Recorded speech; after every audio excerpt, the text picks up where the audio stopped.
Subscribe now and press the bell icon. Never miss an update.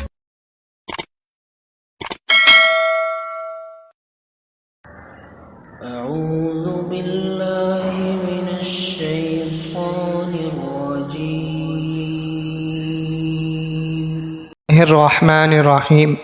آج میں آپ کو ایسی 4 باتیں بتاتا ہوں، اگر وہ کسی کو حاصل ہو گئیں تو وہ 4 چیزوں سے کبھی محروم نہیں رہے گا۔ آقا نامدار صلی اللہ علیہ وسلم کا ارشاد ہے، جس شخص کو 4 باتیں حاصل ہو جائیں وہ 4 چیزوں سے کبھی محروم نہیں ہوگا۔ نمبر 1، جسے شکر گزاری کی توفیق مل جائے وہ نعمتوں میں زیادتی سے محروم نہیں رہتا، کیونکہ اللہ پاک کا ارشاد ہے، اگر تم شکر بجا لاؤ گے تو بخدا میں ضرور تم کو زیادہ دوں گا۔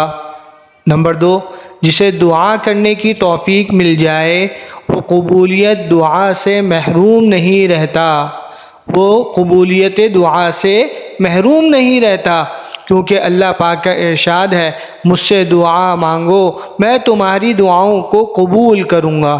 نمبر 3، جسے استغفار کرنے کی توفیق مل جائے وہ مغفرت سے محروم نہیں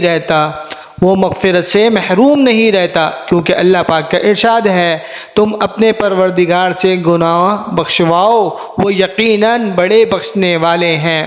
نمبر 4، جسے توبہ کی توفیق مل جائے وہ قبولیت سے محروم نہیں رہتا، کیونکہ اللہ پاک کا ارشاد ہے، اللہ پاک ہی ہیں جو اپنے بندوں کی توبہ قبول فرماتے ہیں۔